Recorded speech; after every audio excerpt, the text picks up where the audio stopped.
চানমাৰীৰ Nijarapar vote চেণ্টাৰত ভোটদান কৰিলোঁ।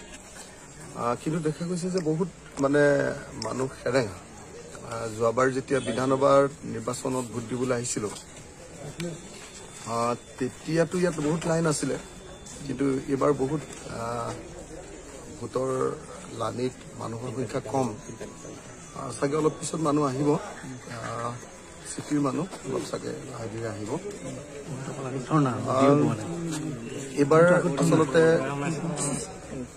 এইবাৰ আচলতে যিটো নিৰ্বাচন, এই নিৰ্বাচনটো ভাৰতৰ ইতিহাসৰ আটাইতকৈ জটিল আৰু আটাইতকৈ গুৰুত্বপূৰ্ণ নিৰ্বাচন।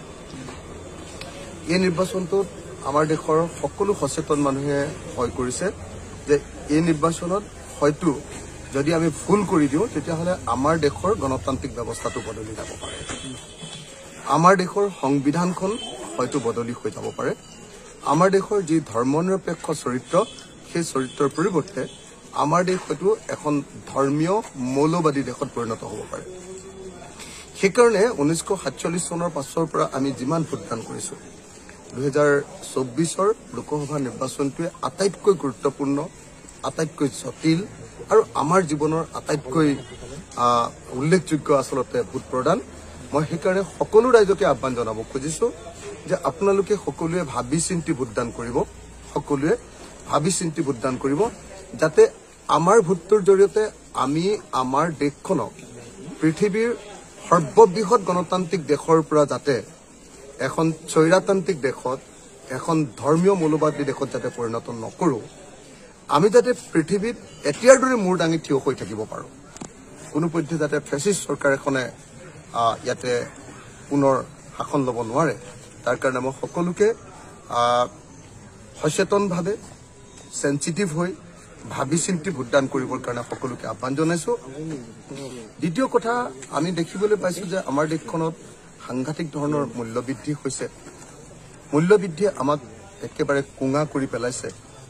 আমি সকলোৱে দেখিবলৈ পাইছোঁ যে যি সময়ত আমি 1 কিলো নিমখৰ দাম 3 টকা দামত কিনিছিলোঁ, সেই নিমখ গৈ এতিয়া 30 টকা দামলৈ এতিয়া বৃদ্ধি পালে।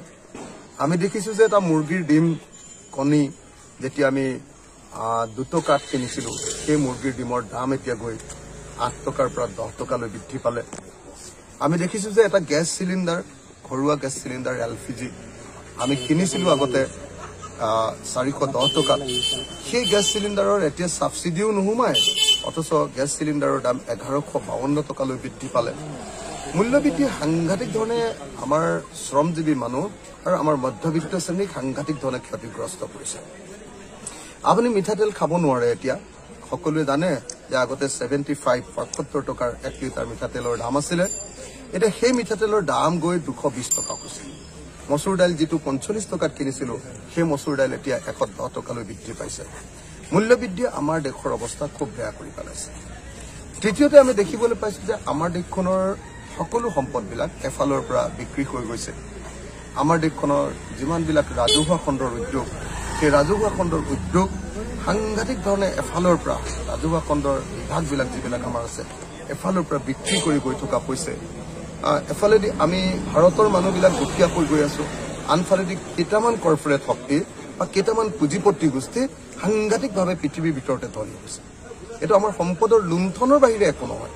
আমাৰ ৰাজহুৱা ধনবিলাক কেইটামান কোম্পানীৰ হাতত দি দিছে, যেনেকৈ ধৰক আমাৰ BSNL মাৰি ৰিলায়েন্স কোম্পানীৰ হাতত দি দিয়া হ'ল, আদানী নামৰ এটা কোম্পানীক পৃথিৱীৰ মানে আটাইতকৈ ধনী কৰিবৰ কাৰণে দেশৰ সম্পদবিলাক গতাই দিয়া হৈছে।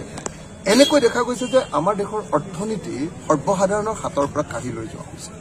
গতিকে মই সকলোকে আহ্বান জনাম যে আহক আমি সকলোৱে এইবাৰ ভাবিছোঁ ধৰ্মীয় উন্মাদনাৰ পক্ষত নহয়, সকলোৱে ধৰ্মনিৰপেক্ষতাৰ পক্ষত, দেশৰ সংবিধান বদলি কৰাৰ পক্ষত নহয়, দেশৰ সংবিধানৰ মৌলিক যি আমাৰ অধিকাৰ আৰু মৌলিক যিবিলাক প্ৰমূল্য মূল্যবোধ আছে, সেই মূল্যবোধবিলাকক সুৰক্ষিত কৰাৰ স্বাৰ্থত আমি ভোট দিওঁ। অসমৰ ক্ষেত্ৰতো দেখিছোঁ যে অসমত সাংঘাতিক ধৰণৰ এটা গুণ্ডাৰাজে বিৰাজ কৰিছে। দেশত আইন কানুন নাইকিয়া পৰিস্থিতি এটাৰ সৃষ্টি হৈছে। চৰকাৰ একেবাৰে সম্পূৰ্ণৰূপে গুণ্ডাৰ চৰকাৰত পৰিণত হৈছে। ইমান বেছি গুণ্ডাগিৰি হৈছে যে আমাৰ সকলোৰে মুখবিলাক চিলাই কৰি দিবলগীয়া পৰিস্থিতিৰ সৃষ্টি হৈছে।